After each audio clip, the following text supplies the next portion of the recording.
Hello and welcome to this video on economic growth. Now in this unit we're thinking about the macroeconomy, that is the economy as measured by national boundaries. So my question for you is, how might we measure the size of the economy? What number would we use to say that one economy perhaps is bigger than another? What sort of things would we add up? You might want to pause the video for a second, have a quick think about this question. So some ideas might include the amount of resources available to that economy, the number of workers or the amount of capital within the economy, how rich the country is. Perhaps you'd measure it by saying how happy people are, how many goods and services are produced, the number of them, the volume, or perhaps the value of goods and services produced. Now any of these would be ways in which you might measure the size of the economy and say perhaps the UK economy is bigger than, say, the French economy. But as economists, we would normally focus on the bottom one, the value of goods and services produced. In this video, we're going to be looking at how the size of economies are measured, how economic growth is measured, and the difference between nominal and real values. So let's start off with the size of the economies. And as we said earlier, the value of all the items produced in that economy is normally how we measure the size. So if you picture in your mind the value of everything that's made in the UK, so add up all the cinema tickets, add up all the cars that are made, add up the value of all the restaurant meals, all the football tickets bought, all the hairdressing services that are provided. Add up the value of everything and you have the size of the economy. And in economics, we call that concept gross domestic product, or GDP. It's the market value of all final goods and services produced within a country in a year. This is an important definition to take down in your notes. It's normally estimated by governments, and it's often recorded in dollars so we can compare the size of one economy with another. So let's have a look at what's been happening to UK GDP, the final market value of all goods and services produced in the UK in a year. So here we get figures going back to 2000, and we can see that generally over time GDP has risen. So we have the economy growing. The value of what's being produced has risen over time. We do occasionally get these periods where GDP falls, which we call recessions, and where GDP are at kind of historically low levels, which we call slumps. We can see recently, in the last year or so, there has been a big decrease in GDP due to less being produced as a result of the coronavirus.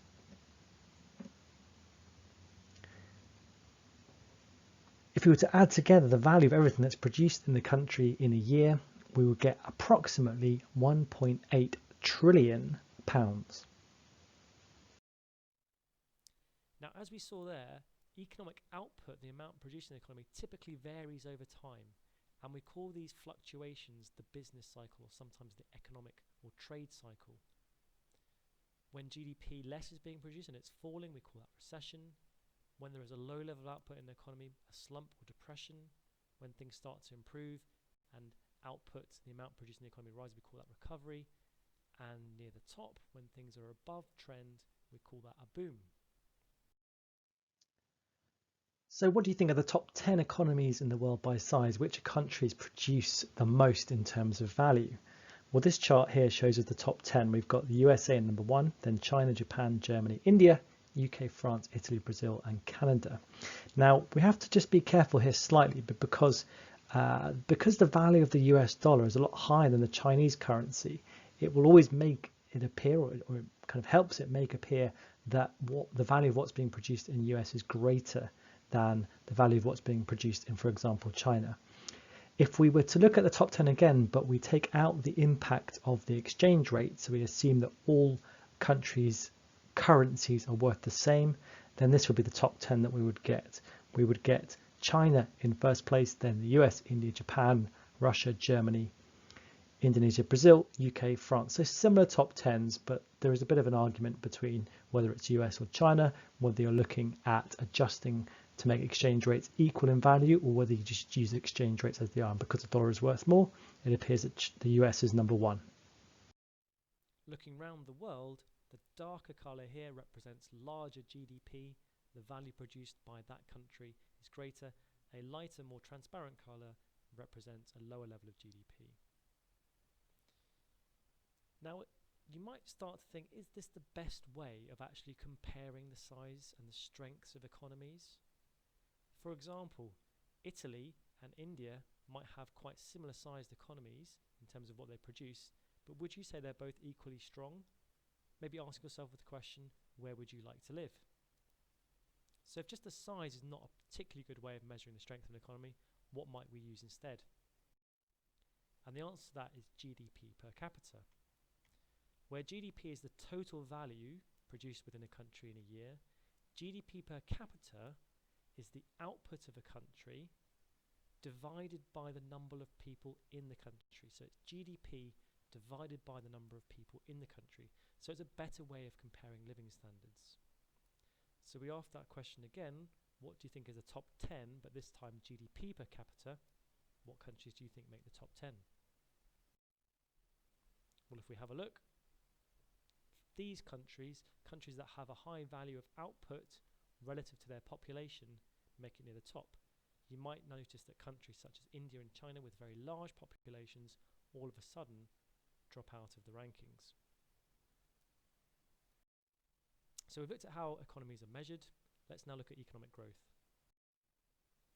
Economic growth is the rate of change of economic output, and it's usually measured by changes in real GDP. It can be positive, the economy is growing, or it can be negative, the economy is shrinking. It can be actual, so how much is being produced, it's actually growing, or it could be potential, how much could be produced is growing or shrinking. An important definition here is 2 consecutive quarters, that's 2 3-month periods, so 6 months of negative growth we call a recession. Oh no, recession! Another way of illustrating economic growth is using a production possibility frontier. These curves illustrate the maximum an economy can produce given the resources available to it. So here, if we split our goods into 2 types, capital goods and consumer goods, this blue line represents the maximum amounts or combinations of those goods that an economy can produce. And if the curve shifts inwards, we would say that the economy has shrunk. What can be produced is less. And if the economy is only producing at point B, well inside what it could produce, then again that movement from A to B we would say is negative economic growth or a recession. So what's been happening to UK growth? This chart here shows us the percentage change in UK GDP. So here that would indicate 2% growth in the size of the economy based on the previous year, and below the 0 means the economy has got smaller. So we can see prior to 2009 we had a period of fairly steady growth, and then we had the financial crisis, the credit crunch, the Great Recession of 2008 to 2010. Then we had growth after that, a couple of periods in 2012-13 where we didn't have recessions, but we were close. We had 1 quarter of negative economic growth, then a positive, then another quarter of negative economic growth. And then since then we've had fairly steady economic growth, but not very high, of about 1%. Most recently, we can see there have been huge contractions due to the shutdown of the economy as a result of coronavirus. So it'd be worth just having a quick look at this image, taking it on board and then moving on. So where do we see growth coming, GDP growth coming around the world?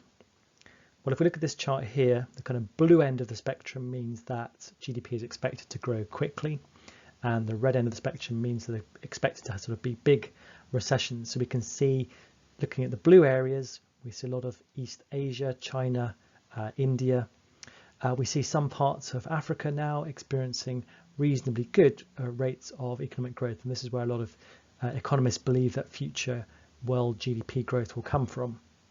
If we look at North America and Europe, they're fairly neutral colours. We've got just slightly above 0 is kind of the long-term expectation, and there are some, the odd country in South America, where we have ongoing economic issues and large recessions or contractions in economic growth expected. So we looked at economic growth. Let's move on to look at nominal and real values. So I'm going to pose you a question. Imagine 1 million of products are produced in an economy and each are priced at £1. What would be the GDP, the gross domestic product, the value of all products produced in that economy? Well, you're right, it would be £1 million.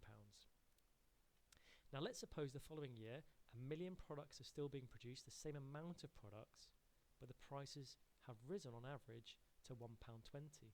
What would be the GDP now? What would be the gross domestic product, the total value of products produced? Well, you're right, it would be £1.2 million. Now, is this fair? Is this really economic growth? Is our economy producing more? Is it producing 20% more? Would that be fair? Now, some of you might argue yes, some of you might argue no, so we make a distinction in economics between these two things. We call GDP that includes the change of prices nominal GDP, and it's the value of all the goods and services produced and expressed in current prices in an economy. Real GDP is where we take the value of all goods and services produced, but we adjust for changes in prices in an economy. So this is often called in constant prices. We don't include the changes in price, we just look at the value using 1 year as a base year for prices. Again, these are two important concepts you need to have in your notes.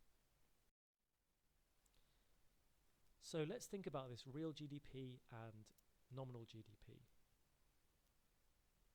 Generally speaking, real GDP is a closer measure for the volume of goods produced than nominal GDP. Nominal GDP will normally be greater than real GDP because prices tend to rise over time, which we call inflation. And real GDP is often a preferred measure of economic growth because it shows us the performance of the economy without taking into account price rises. If you look at a comparison of the UK between real GDP growth and nominal GDP growth, you can see, generally speaking, real GDP growth has been lower than nominal growth because this one here doesn't include changes in price. That's it. Thank you.